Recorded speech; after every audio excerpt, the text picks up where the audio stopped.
Hello my lovely people, welcome back to my YouTube channel. Coffee तो आप सभी ने पिया ही होगा, बट क्या आपको पता है कि कॉफी हमारे ब्रेन में कैसे काम करता है? कॉफी आप किस लिए पीते हैं? ताकि आपकी थकान दूर हो जाए और आपकी एक्टिविटी इंक्रीज हो जाए।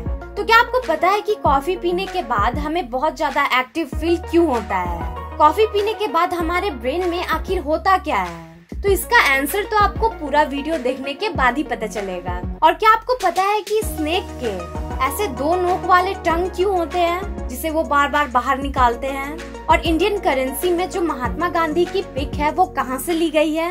मतलब जो इंडियन नोट में महात्मा गांधी जी की पिक है, उसकी ओरिजिनल पिक कौन सी है? मतलब इसका ओरिजिनल पिक कौन सा है जिसमें से महात्मा गांधी जी की इस पिक को लिया गया है?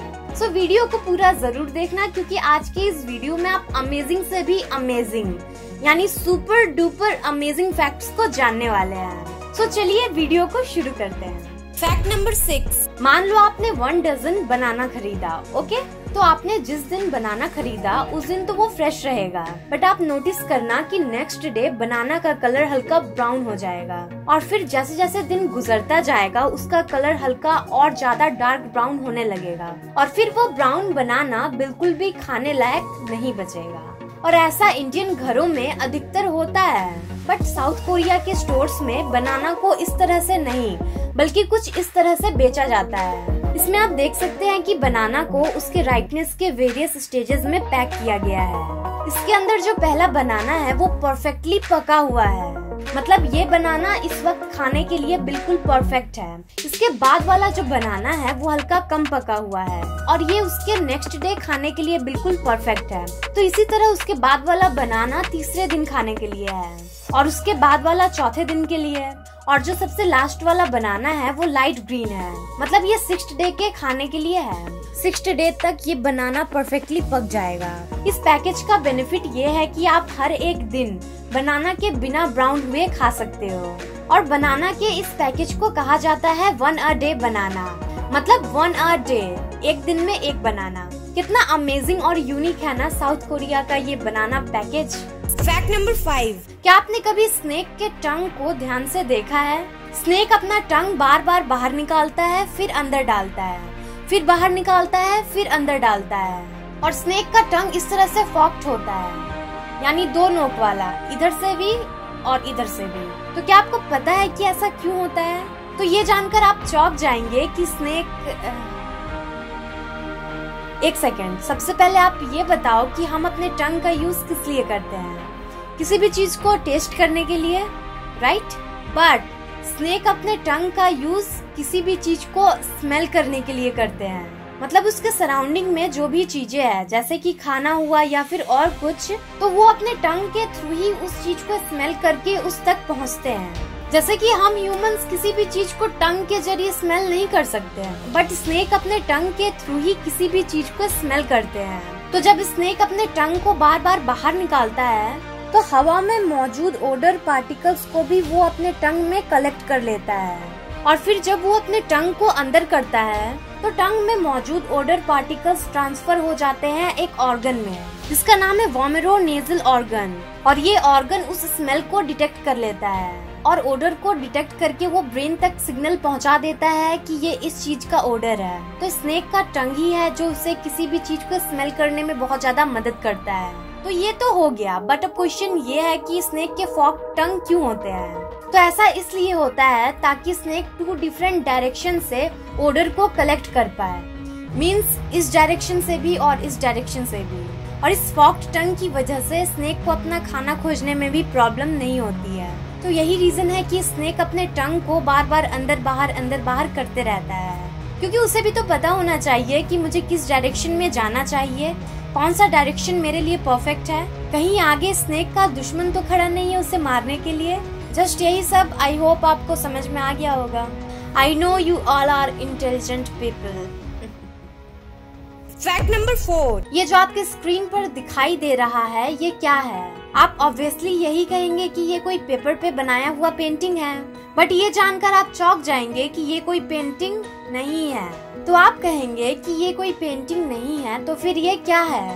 तो ध्यान से सुनो, ये पेंटिंग नहीं बल्कि ये एक फेस पे बनाया हुआ मेकअप है। ओह माय गॉड, आप कहेंगे कि ये मेकअप कैसे हो सकता है, बट ये मेकअप ही है। डैन यून साउथ कोरिया की एक इल्यूजन आर्टिस्ट है जो इस टाइप के मेकअप को अपने फेस पे करती है अपने हाथों से। वो अपने फेस को एज अ कैनवस के रूप में यूज करती है। मतलब सच में ये एक अमेजिंग आर्टिस्ट में से एक है, क्योंकि अपने फेस पे इस तरह के इल्यूजन को क्रिएट करना गजब। आप इनके द्वारा बनाए हुए और भी मेकअप इल्यूजन को देख सकते हो। इसमें तो उन्होंने अपने फेस पे शू बनाया है। सच में ये देखने में ऐसा लग रहा है कि रियल का गिफ्ट रखा हुआ है। यहाँ पे तो पूरा बॉडी पे ही। ओह माय गॉड, इनकी जितनी पिक देखो उतनी कम है। सभी अमेजिंग से अमेजिंग है। आप इनके द्वारा बनाए हुए मेकअप को ध्यान से देखोगे तब आपको और अच्छे से समझ में आएगा। फैक्ट नंबर 3, मेरे दिमाग में बचपन में एक क्वेश्चन आता था कि इंडियन करेंसी में जो महात्मा गांधी की पिक है उसकी ओरिजिनल पिक कौन सी है। हो सकता है कि आपके दिमाग में भी ऐसा क्वेश्चन कभी ना कभी जरूर आया हो। तो इंडियन करेंसी में जो आप महात्मा गांधी जी की पिक देखते हो उसे असल में इस इमेज से कॉपी किया गया है, जो कि 1947 में क्लिक किया गया था। मतलब जो महात्मा गांधी जी की पिक आप इंडियन करेंसी में देखते हो उसका ओरिजिनल पिक ये है।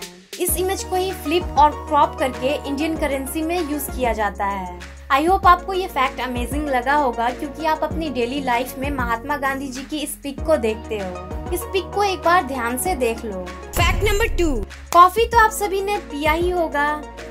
पिया क्या होगा, ऑब्वियसली आप पीते ही होंगे। कॉफी आप कब पीते हैं? जब आपको नींद आती है या फिर जब आप बहुत ज्यादा टायर्ड होते हैं तब। और किसी किसी इंसान को तो कॉफी रोज चाहिए, क्योंकि उन्हें कॉफी का नशा हो जाता है। कॉफी पिए बिना वो रह नहीं पाते। बट क्या आपने कभी ये सोचने की कोशिश की है कि कॉफी आखिर हमारे ब्रेन में कैसे काम करता है? आखिर कॉफी काम कैसे करता है कि वो हमारे थकान को मिटा देता है? तो कॉफी में होता है कैफीन, और कैफीन एक तरह का स्टिम्युलेंट ड्रग है। अब स्टिम्युलेंट मतलब क्या?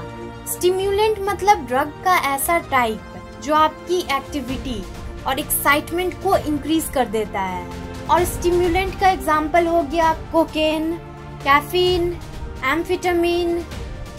ओके, तो इसी तरह ड्रग्स के और भी टाइप होते हैं, जैसे कि हेलुसिनोजेंस, और इसके अंदर आता है भांग, LSD एटसेट्रा। तो इसी तरह से ड्रग्स के और भी बहुत सारे टाइप्स होते हैं। तो चलिए अब हम ये समझते हैं कि कॉफी आखिर हमारे ब्रेन में कैसे काम करता है, जिससे कि हमारी एक्टिविटी इंक्रीज हो जाती है और हमारा थकान गायब। तो जब आप कोई काम करते हैं, जैसे कि पढ़ना, गेम खेलना, या फिर आप जब किसी भी टाइप की एक्टिविटी करते हैं, तब हमारे ब्रेन से एक बायो प्रोडक्ट निकलता है जिसे एडेनोसिन कहते हैं। और इसी एडेनोसिन की वजह से हमें थकान टाइप का फील होता है। एडेनोसिन बॉडी का एक ऐसा सब्सटेंस है जो कि स्लीपीनेस को प्रमोट करता है और हमारे ब्रेन की एक्टिविटी को स्लो कर देता है। तो ये एडेनोसिन हमारे ब्रेन की एक्टिविटी को तब कम करता है जब ये ब्रेन में मौजूद एडेनोसिन रिसेप्टर से बाइंड होता है, जिसकी वजह से ये एक्टिव हो जाता है और हमारे ब्रेन की एक्टिविटी स्लो हो जाती है और आपको स्लीपी फील होने लगता है। बट अगर आप कॉफी पीते हो तो आपकी एक्टिविटी इंक्रीज हो जाती है। तो ऐसा इसलिए क्योंकि कॉफी में होता है कैफीन, और कैफीन डाइजेशन के बाद आपके ब्रेन तक पहुंचता है, और कैफीन स्ट्रक्चरली सिमिलर होता है एडेनोसिन के।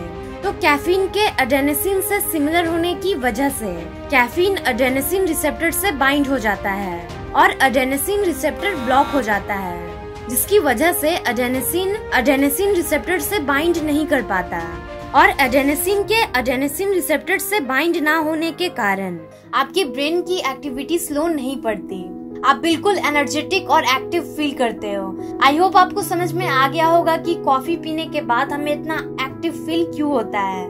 आगे जाने से पहले जिसने भी इस चैनल को सब्सक्राइब कर लिया है उसे थैंक यू सो मच। और जिसने भी इस चैनल को सब्सक्राइब नहीं किया है वो इस चैनल को सब्सक्राइब कर लो और उसके साथ साथ बेल आइकन को भी दबा देना, जिससे मेरी वीडियो की नोटिफिकेशन सबसे पहले आप तक पहुंचे। फैक्ट नंबर 1, जब आप बचपन में पहले पेंसिल से लिखते थे तो आपने नोटिस किया होगा कि पेंसिल का शेप हेक्सागोनल या फिर गोल हुआ करता था पहले के टाइम में। बट अभी के टाइम में जो आप पेंसिल्स यूज करते हो उसका शेप हल्का ट्रायंगल टाइप होता है। मतलब ऐसा क्यों? पहले के टाइम में गोल हुआ करता था और अब स्फेरिकल ट्रायंगल क्यों? तो ध्यान से सुनो, असल में इस टाइप के पेंसिल्स में लकड़ी कम यूज होती है, मतलब पेंसिल के प्रोडक्शन में लकड़ी कम यूज होती है इस टाइप्स के पेंसिल के मुकाबले। तो आप सोच रहे होंगे कि एक पेंसिल से लकड़ी बचा बचा कर भी वो लोग कितना लकड़ी बचा लेंगे। तो इसका आंसर है बहुत, क्योंकि इस दुनिया में हर साल 14 करोड़ से भी ज्यादा पेंसिल्स यूज होती है। तो आप ही सोचो कि पेंसिल के शेप में एक छोटा सा चेंज करने से कितने पेड़ कटने से बच सकते हैं। और वैसे भी इस टाइप के पेंसिल से आपको लिखने में थोड़ी ना कोई प्रॉब्लम होता है, तो जाहिर सी बात है कि इससे हमें कोई नुकसान भी नहीं होता है और बहुत सारे पेड़ कटने से भी बच जाते हैं। और इससे अच्छी बात हमारे लिए क्या हो सकती है?